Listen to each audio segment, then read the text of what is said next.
শুনেছেন হাজিরা যারা যায় নবীর কবরে মুরগি নিয়ে গিয়ে চড়ায়, মান্নাত করে, কথা বলে না? কোনো হাজি দেশি মুরগি ভরে নিয়ে যায় যে আমি আল্লাহ নবীর কবরের জন্য মান্নাত করেছি? করে না। গুটকাখোর জিলাপি হুজুর শোনো, নবীর কবরে কেউ মান্নাত করে না। হাজরতে উমরের কবরে কেউ মান্নাত করলো না, হাজরতে আবু বকরের কবরে কেউ মান্নাত করলো না, হাজরতে আমির হামজা রাদিয়াল্লাহু তাআলা আনহুর কবরে কেউ মান্নাত করলো না। আর তুমি বলছো মান্নাত করা যায় যাচ্ছে? এইগুলো হচ্ছে ইসলামের কলঙ্ক, ইসলামকে মিটিয়ে দেওয়া। ইসলাম সত্যের উপরে টিকে আছে, মিথ্যার উপরে নয়। বিনা উজুতে যদি বড় পীর আব্দুল কাদের জিলানী রহমতুল্লাহ আলাইহির নাম নিলে বাড়িতে বরকত কমে যায়, তাহলে তো আমার রসুলের নাম নিলে ভিখারি হওয়া দরকার ছিল। কথাটা বুঝতে পেরেছেন না পারেননি? রসুল আপ না বড় পীর আপ? কথা বলে না? রসুল সাল্লাল্লাহু আলাইহি সাল্লাম সব থেকে উঁচু, তিনার তো দূরের কথা। শুনেন, বড় পীর আব্দুল কাদের জিলানী রহমতুল্লাহ আলাইহি একা নয়, পৃথিবীর এরকম যতগুলো ওলি আছে শুধুমাত্র হযরতে আবু বকর সিদ্দিক রাদিয়াল্লাহু তাআলা আনহুর পায়ের ধুলো যোগ্য হতে পারবে না। ঠিক বললাম না ভুল বললাম? কেন? নবীজি বলেছেন হযরতে আবু বকরের জন্য তুমি হচ্ছ সিদ্দিক, সিদ্দিক মানে হচ্ছে সত্যবাদী। হযরতে উমরের জন্য নবীজি বলেছেন আমার পরে যদি আল্লাহ নবুয়তের দরজা খুলে রাখতেন তো হযরতে উমরকে নবুয়ত দান করতেন। জোরে বলুন সুবহানাল্লাহ। এটা যদি সত্য হয়, এই সাহাবীর জন্য এরকম হাদিসে কিতাবে কোনো ঘটনা আসেনি, আর তুমি বানিয়ে বড় পীরের নামে ঘটনা লিখে দিলে।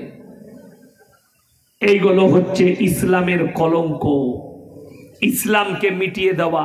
ইসলাম সত্যের উপরে টিকে আছে, মিথ্যার উপরে নয়। এটা মাথায় রাখবেন। আজকে যারা এসে বসেছেন, আমি অনুরোধ করে বলে যাচ্ছি, এখানে হাজী সাহেব কে কে আছেন হাত তুলেন। হাজী সাহেব কে কে আছেন হাত তুলেন। আমার পেছনে কেউ আছে? সামনে নেই। যদি আপনাদের গ্রামে থাকে, এলাকায় থাকে, কালকে সকালে জিজ্ঞেস করবেন।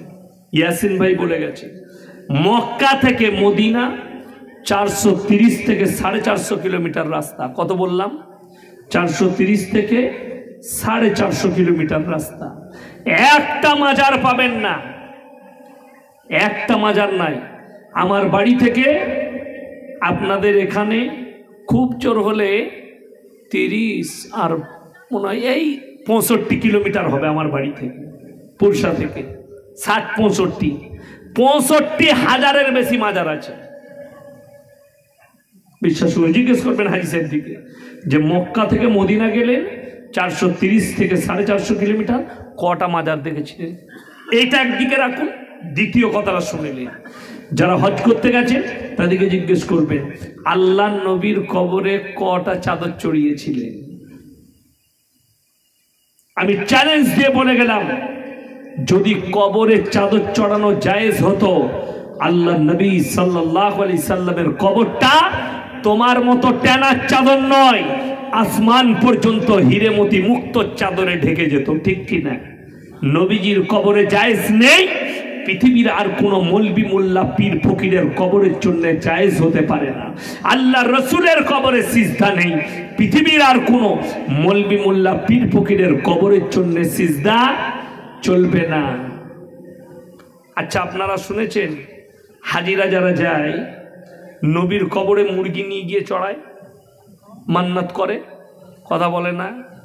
কোনো হাজি দেশি মুরগি ভরে নিয়ে যায় যে আমি আল্লাহ নবীর কবরের জন্য মান্নাত করেছি? করে না। গুটকাখোর জিলাপি হুজুর শোনো, নবীর কবরে কেউ মান্নাত করে না। হযরতে উমরের কবরে কেউ মান্নাত করলো না, হযরতে আবু বকরের কবরে কেউ মান্নাত করলো না, হযরতে আমির হামজা রাদিয়াল্লাহু তাআলা আনহুর কবরে কেউ মান্নাত করলো না। আর তুমি বলছো মান্নাত করা জায়েজ আছে?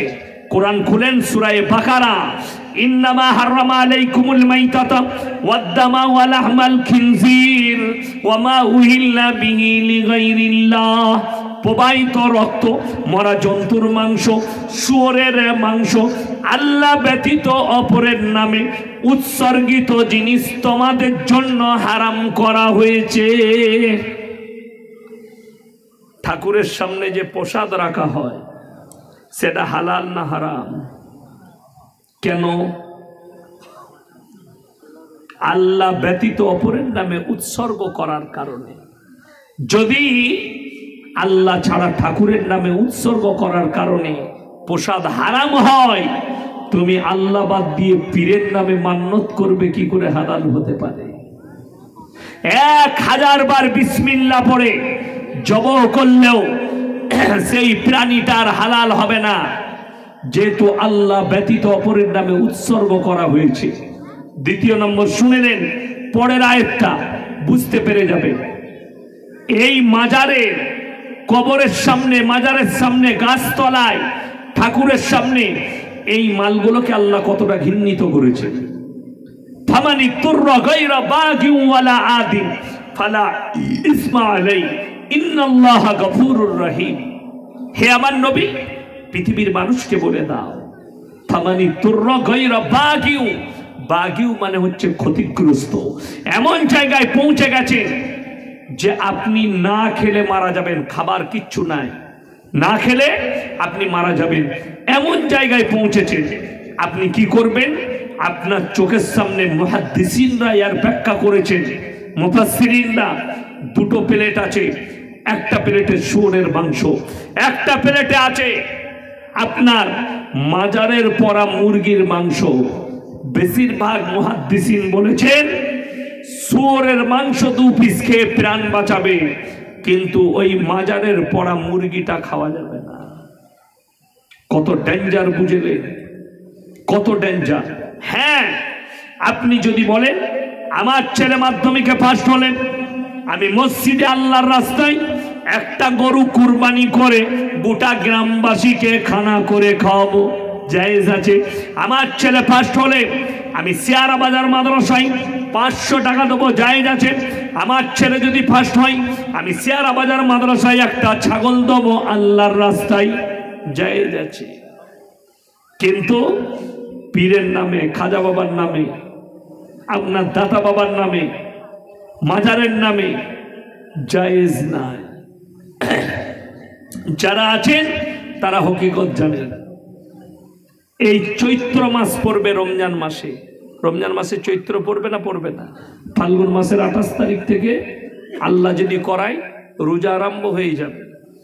11ই মার্চ হয়তো ভোরে ভাত খেতে হতে পারে, 12ই মার্চ একটা রোজা হবে। চলুন আপনাদিকে বলে দিই, আমাদের পশ্চিম বাংলায় বীরভূম ডিস্ট্রিক্টে একটা মাজার আছে, দাতা বাবার মাজার। সেটা হচ্ছে বীরভূম ডিস্ট্রিক্টের পাতরচাবড়ি বলে একটা জায়গায়, সেখানে একটা বড় মাজার আছে।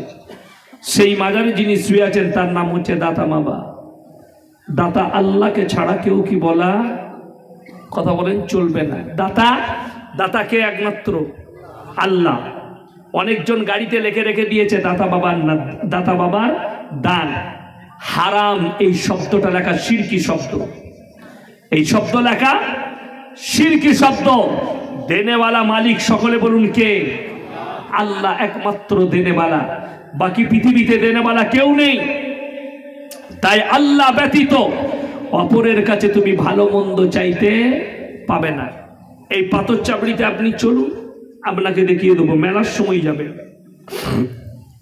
ছেলে মেয়ে একসাথে যায়।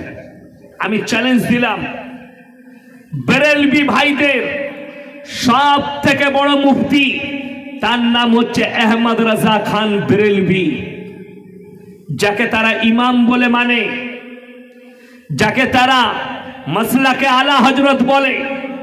সেই আহমদ রাজা বেরেলভি ফতোয়ায়ে রিজভিয়ায় লিখেছে, মেয়েদের মাজারে যাওয়া তো দূরের কথা, নিয়ত করাটাও হারাম। একটা গেল। দ্বিতীয় নম্বর, চলুন সামনে যদি এগিয়ে যান, সামনে পড়বে ফুরফুরা। ফুরফুরা আছে না নাই? হ্যাঁ, কদিন আগে আমি এক জলসায় কিয়াম করিনি বলে ফুরফুরার কটা খৈনিকর আর জিলাপিকর হুজুর আমাকে গালি দিচ্ছিল, দাঁড়াইনি বলে। তো তার উত্তর আমি দিয়ে দিয়েছি। আমি যেটা আপনাদেরকে বলতে যাচ্ছি, ওখানকার যিনি সব থেকে বড় পীর তিনি হচ্ছেন দাদা হুজুর পীর কেবলা রহমতুল্লাহ আলাইহি।